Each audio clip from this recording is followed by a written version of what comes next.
Before I go on, let me just say, hit that subscribe button, hit that notification bell. I am American social democracy. Here I go again. I want to talk about this myth called right wing populism in the United States. And in in the United States, I figured that there's really no such a thing as right wing populism. Oh, in other Western countries, it is such a thing. And it all comes down to one issue. Actually, two issues. One, the Overton window itself, and two, the economy, which you can tie in with the Overton window. Now, Theodore Roosevelt, who was a Republican, he broke up the monopolies, and he was a conservationist, and one could say that he was a populist in many ways. Robert La Follette, a Republican senator from Wisconsin, founded the Progressive magazine, ran as a Progressive Party presidential candidate in 1924. Obviously lost the election, but ran on a platform that was largely socialist. And of course, FDR from 1933, early 33 to 1945 was our U.S. president, got us out of the Depression with sensible economic reforms. You give people Social Security, you give people a job, you build an infrastructure in this country, the economy is going to get better.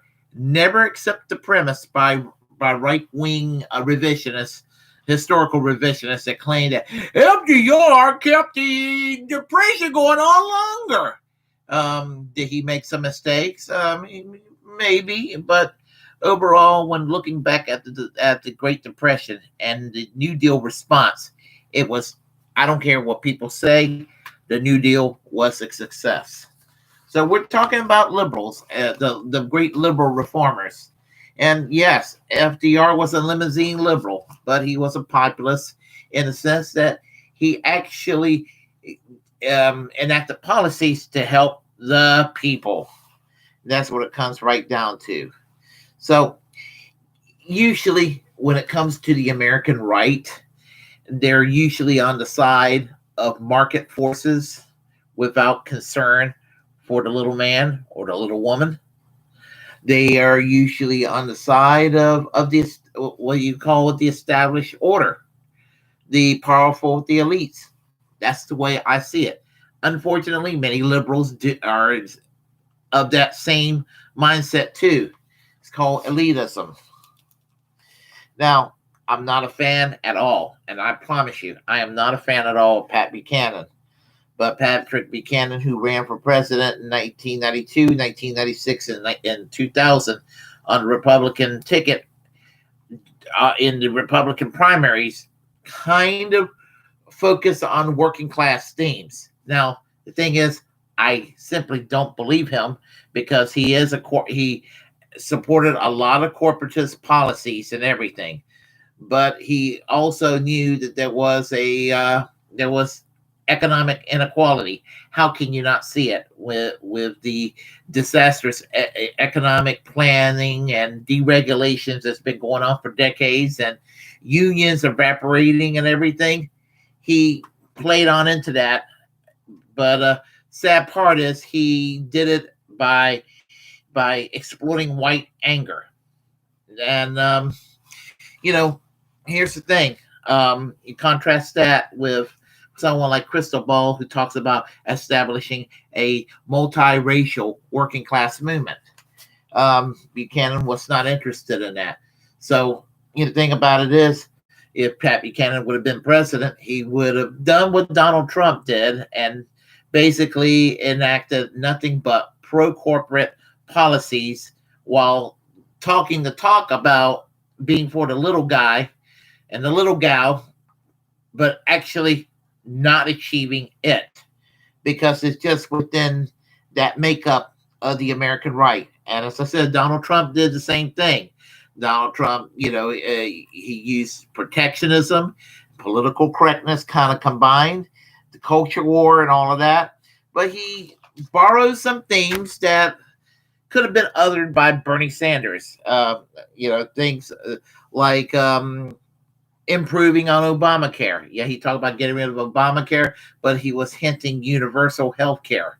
And it would have been convincing had Donald Trump remained the kind of quasi-liberal he was 2 decades ago, when there was a time he was actually favoring Medicare for all. But he turned against Medicare for all after he was for it. So and he talked about initiating infrastructure, things of that nature. But as I said, once he became president, he basically just pushed policy after policy after policy that was no different from what you would get from George W. Bush, George Bush Sr., Ronald Reagan, and even Democrats like Bill Clinton. It was pure corporatism.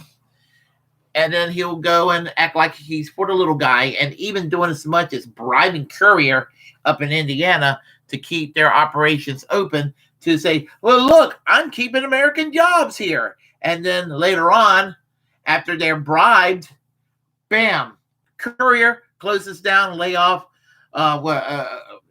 thousands of workers. Okay, look at the tax cut of 2017. You don't have to be a rocket scientist to figure out that that tax cut of 2017 that Donald Trump initiated favor the wealthy. And I mean, my taxes. And here's the thing: I'm a middle class person. I've been, and my taxes have been the same all my life. I have roughly Democrats and Republicans. They neither raise nor lower my taxes. My taxes kind of remains the same. The tax refunds about the same each year, that sort of thing. Now, I did get a couple of stimulus checks last year, and it was, because of COVID. I doubt we're going to ever get another stimulus check again. I would be very surprised if we do. Although I would like to see the stimulus checks that we got turn into a permanent UBI, Universal Basic Income, where people can get an income every month. And just think about it. Even the modest Andrew Yang plan when he was running for president of $1,000 a month, that can make or break things like rent for the average person, or health insurance, or prescription drugs, or gas in your gas tank, and groceries to put in your refrigerator, in your shelf at home. As I said, looking back at the past 4 years, Donald Trump talked a good game occasionally, but policy speaks for itself. And if you're governing like George W. Bush, or if you're governing in a way that would resemble what a Mitt Romney presidency would have looked like, you're not being for the people, and not at all. And that goes right down to politicians like Republican Senator Jeff Hawley, I believe of Missouri, who favored stimulus checks when Trump was in power. Well, all of a sudden, he turned into Mitch McConnell on that issue. So for somebody who was almost trying to be a Republicanized version of Bernie Sanders, ends up turning into stale and typical and predictable Mitch McConnell. Now, I will argue that when I hear people like Tucker Carlson, who is correct on foreign policy lately, that's about the only thing he really talks about where I find myself halfway agreeing with him. But he talks about being a man of the people and addresses issues dealing with corporate abuse, but I don't particularly think he means it. I mean, like how Kalinske said, he's a sophisticated propagandist. So the thing about it is, some people have gotten offended when people on the left said there's really no such a thing as a right-wing populist in America. I will argue that in another country, I will argue I will argue that maybe in another country you have right wing populists. Certainly, there are hard right in places like Denmark or Norway, for example.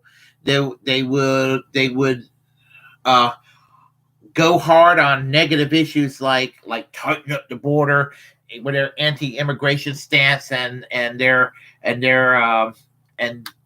over the board opposition to anything that smacks of what they would think is multiculturalism or what have you. But at the same time, they're willing to they make it damn sure to let people know you're going to keep your health care and you're not going to lose your union. Vote for us, vote for us, vote for us. And the thing is because that the Overton window in those countries are further left than it is here in the United States. So much further left that I say that the British Conservative Party in the year 2021 is to the left of the Democratic Party here in the United States.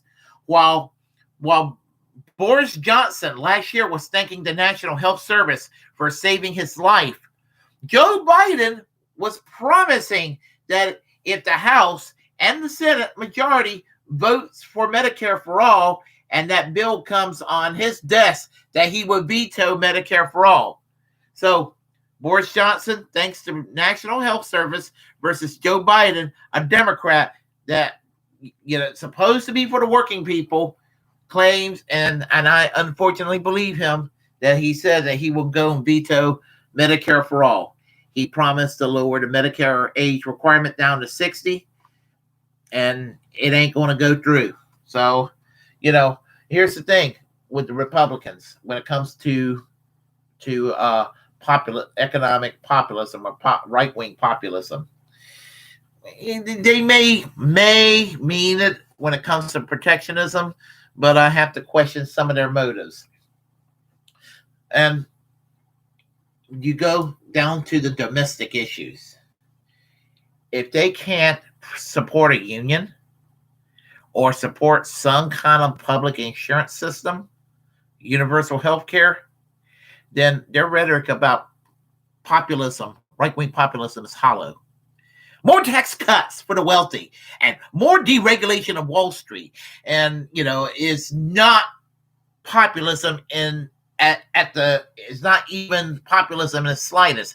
It's typical talking points and typical, just predictable slop that you will hear coming out of Fox News and conservative talk radio.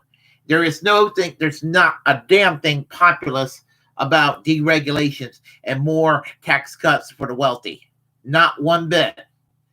I will believe these people if they would, support labor law legislation that will make it easier for unions to organize.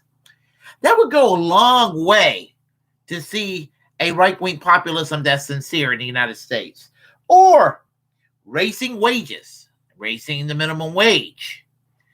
You never hear them talk about that. The way you hear them talk about minimum wage, their mindset is, just a bunch of school kids working on the weekend. Why should they make $15 an hour? When I hear that, I dismiss it. When I hear this again, I hear unions and they don't want to overturn right to work, and they sit there with the workforce being 6% in the private sector unionized. They're obsessed with destroying public sector unions, and so you're not really for the working man or working woman when you're going to take the one area where unions are fairly strong and you want to go and destroy collective bargaining. Get the hell out of here with that shit. Or healthcare. And here's where it's the most unreasonable when it comes to right-wing populism. If you're a right-wing populist in America or claim to be one, and you can't even support taking Obamacare and adding a public option or lowering the Medicare age requirements from 65 down to 50, you're not a populist in any by any stretch of the imagination. You're just another predictable right-wing Republican. The kind of thing that will make me so close-minded and could never win me over as far as supporting Republicans are concerned. Now, I don't want this to sound like I'm just jabbing at Republicans, because I have a lot of problems with Democrats. In the words of Chris Hedges, he said the thing about Bill Clinton, I'm kind of paraphrasing him, Bill Clinton turned the Democratic Party into the Republican Party, and the Republican Party went insane. Actually, I think that was his exact quote. Never words truer than that. Anyway, just want to get that out of my chest right now.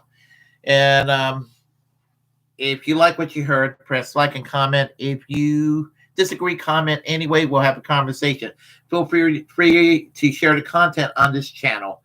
As a First Amendment absolutist, it's my duty to inform you to go ahead and create your own platform and utilize it. We're the muckrakers of our time.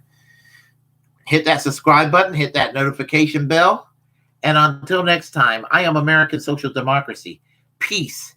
Class struggle yesterday, class struggle today, class struggle tomorrow, and class struggle until we achieve full economic and social justice for all. And I'm going to tell you, neither the Republicans nor the Democrats look like they got the answers to solve income inequality. If we ever needed a Labor Party in the United States, it is now.